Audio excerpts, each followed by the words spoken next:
గోడుతో కూరతో వెన్న పెడితే ఆ తాటగల పూరి గుడికి వెళ్ళి దీపారాధన చేసుకుంటానమ్మా. ఆయన కత్తి గుడిసేను నగసొమ్ములు ఇప్పేసి ఆ తాటేకల గుడిసెలో దోశానే. అయినా కూడా అక్కడే గుడిసెలో పడి చచ్చిపోతుంది. దీని పేరు అట్టే వేగడైపోతుంది అనుకున్నాను. అయినా నీకు వారాలు సరే వారు ఒక్క బొద్దులు వచ్చాయి. మరి నా దగ్గర గుడిసె వెన్న తీసుకొని నీ తాటేకల గుడిసెళ్ళి పూజా కార్యక్రమం చేసుకుంటా ఉంటే మరి నా వాళ్ళకి చెప్పేస్తాడా అని ఏ పని పడనమ్మా? ఏ పని పట్టు కూడా తెలియవు. అందుకే సంసారం తెలుసుకోవాలనేది.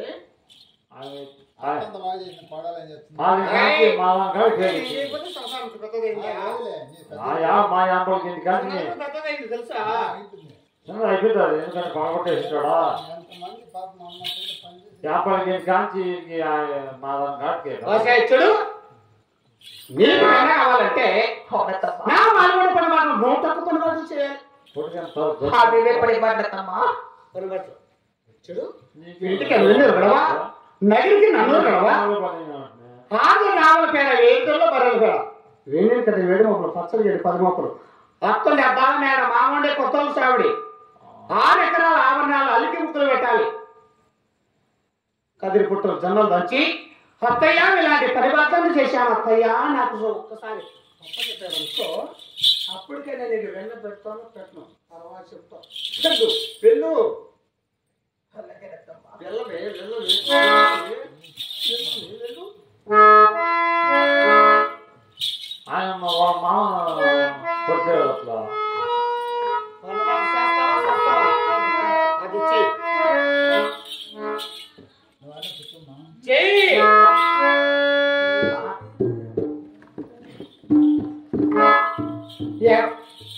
ఎవరి గతి నెట్టులో ఉన్నారు ఓ విజ్ఞానంలో ఎవరదో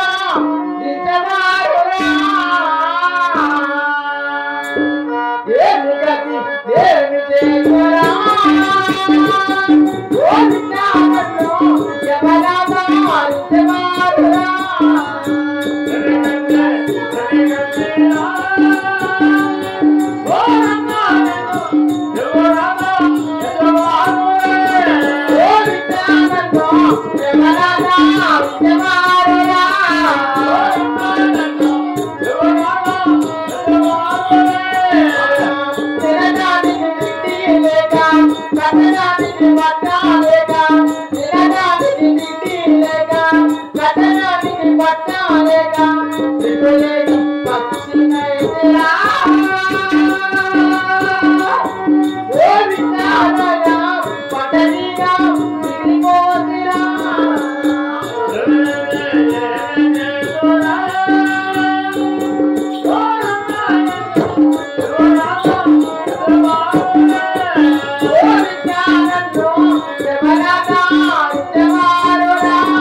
వృక్షాలు కాచిన పండ్లు పక్షులు తిన్నా కూడా పక్షులకైనా పుణ్యం వచ్చినా గాని ఆడ జన్మ అగ్ర జన్మ స్వామి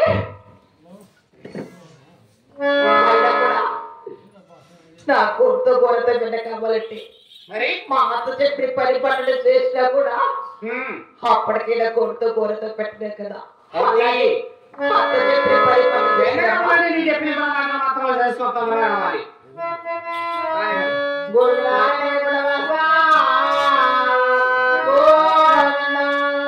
అయ్యో అత చెప్పిన పరిమాటాలు రామ రామ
Thank you.